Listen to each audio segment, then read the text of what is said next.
Hello everyone, welcome to the Banker's Grade. What is the impact of a low credit score or a low CIBIL score in your final SBI CBO selection? So आज हम देखने वाले हैं CIBIL score का criteria क्या है SBI CBO का in terms of your selection, in terms of your joining.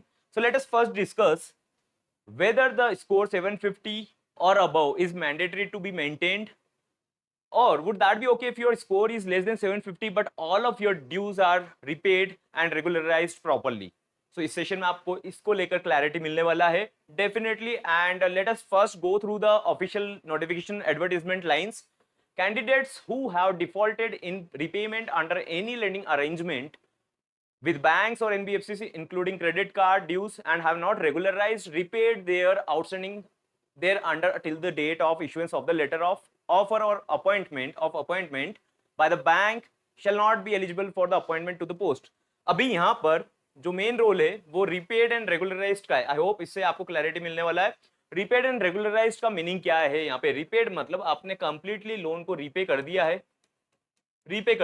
अब ये कौन से लोन की बात हो रही है? केवल आउटस्टैंडिंग की, जो आपका नेगेटिव आउटस्टैंडिंग है, जो आपने अभी तक पे नहीं करा है.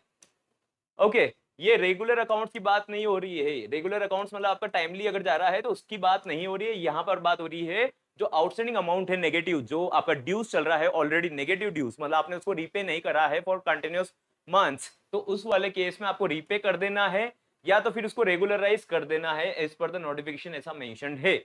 मतलब कब तक करना है आपको? जब तक आपका ऑफर ऑफ अपॉइंटमेंट नहीं आता है तब तक आप अगर कर देते हो तो they will consider you and they will not reject your candidature at the time of your final selection. ये होने वाला है. नाउ सेकंड पॉइंट क्या दे रखा है उन्होंने? Let us discuss the second part now. Second part बोला however candidates who have regularized repaid such outstanding on or before the date of issuance of the offer of appointment.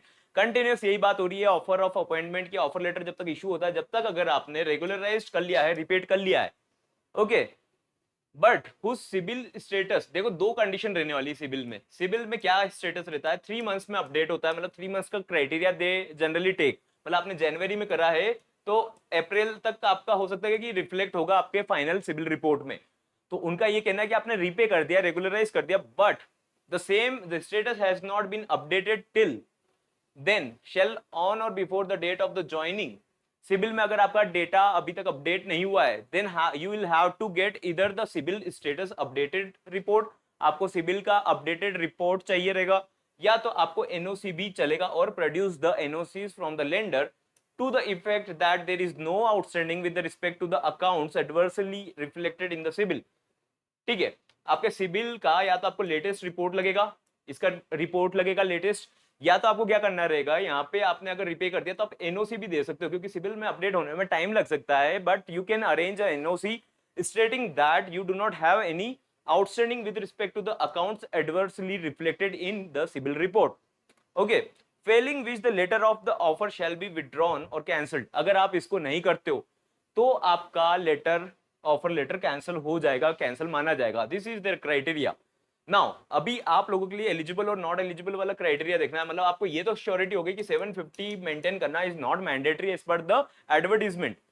ठीक है, but अभी ऐसा हो सकता है ना कि आपने 750 का स्कोर आपका कम है उससे, बट आपने रीपे कर दिया आउटस्टैंडिंग, नेगेटिव आउटस्टैंडिंग, तो आपको डरने की कोई नीड नहीं है. इन दैट केस आपको कंसिडर कर लिया जाएगा, बट आपको एक चीज मेंटेन करनी है कि आपका लोन क्लोज होना चाहिए या तो रेगुलर होना चाहिए.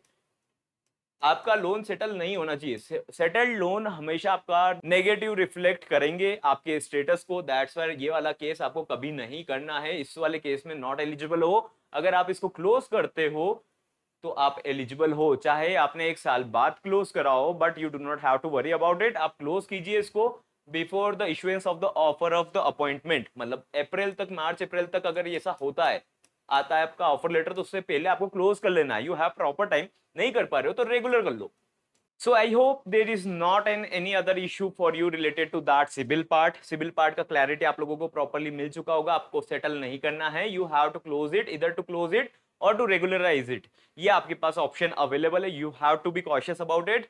आपके पास अप्रैल तक का फाइनल टाइम है. अप्रैल से पहले पहले आप लोगों को ये चीजें सब सॉर्टेड करनी है, और एटलीस्ट आप उसको रेगुलर कर सकते हो आउटस्टैंडिंग को पे करके. रेगुलराइज कर लीजिए. 750 का स्कोर होना is not mandatory. We have previously discussed the same. 750 का होना जरूरी नहीं है, बस ये मैटर करता है। अगर ऐसा भी हो सकता है कि आपका 750 का स्कोर बट आपका नेगेटिवली अभी इंपैक्टेड है, मतलब आपका ओवरड्यू चल रहा है, तो आपको ओवरड्यू क्लियर करना पड़ेगा। इट डजंट मैटर कि 750 का स्कोर मेंटेन है या नहीं, क्योंकि ये एनी विच वे 3 मंथ्स लेता है अपडेट होने में। Okay, so criteria is all about आपका नेगेटिव आउटस्टैंडिंग नहीं शो होना चाहिए till the issuance of the appointment of letter. Appointment letter issue होता है उससे पहले पहले आपको ये सब चीजें कंप्लीट कर लेनी है। And those who want to prepare diligently for the SBI CBO course, they can enrol, link is in the description box. Coupon code use करना है CBO 30 फॉर अनदर 30% ऑफ। आप लोगों को प्रिपरेशन प्रॉपर कर लेनी है।